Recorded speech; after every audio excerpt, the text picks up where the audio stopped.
Amen. Vous savez le terme c'est comment? Au-delà de la prière. Ça va? En fait, lorsque nous disons au-delà de la prière, nous voulons dire quoi? Il y a des choses qui sont plus puissantes que la prière. Ça ne veut pas dire que tu ne faut plus prier. C'est pas ça. Nous voudrons te dire au-delà de la prière qu'il y a des choses qui agissent et rapidement. Une prière peut être arrêtée, nous avons enseigné ça. On peut bloquer la prière. C'est pour cette raison que j'avais dit lorsqu'on était pendant le confinement, j'ai posté sur mon compte Facebook, j'avais écrit, je disais, on peut interdire aux pieds de se déplacer vers l'église.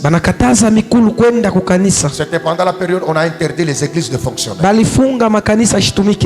J'avais dit donc que j'ai posté disons, on peut interdire aux pieds de se déplacer. Mais personne ne peut arrêter les cœurs. Il en est de même. On peut bloquer ta prière.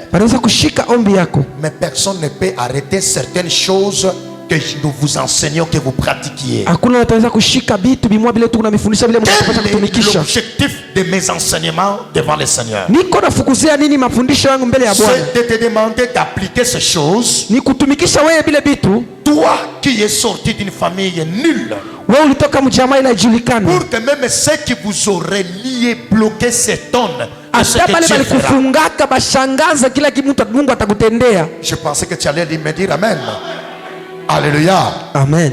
Lorsque tu ne me dis pas Amen, Gédéon lui dit déjà Amen auprès du Seigneur. Il est sorti d'une famille nulle. Personne ne pouvait compter sur sa famille. Mais il a obéi à certaines règles, à certains principes. Il a soulevé la tête. Au-delà de la prière. Même si tu as beaucoup prié, la Bible dit frère, faites en tout temps par l'esprit toutes sortes de prières et de supplications. Et la Bible ajoute que veillez à cela avec une entière persévérance. Il y a la prière qui est celle où tu ouvres la bouche, tu demandes à Dieu. C'est une sorte de prière. Il est aussi une autre sorte de prière. C'est l'obéissance à la parole de Dieu, comme on a vu.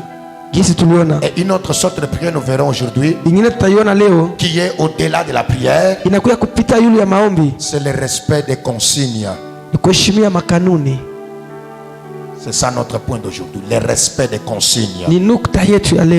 J'aimerais te dire une chose. Même Ronaldo, Cristiano, même Messi, même Mbappé sont des grands joueurs. Mais pour mieux jouer, ils ont des coachs qui leur donnent des consignes à respecter. C'est seulement les chrétiens qui refusent les consignes.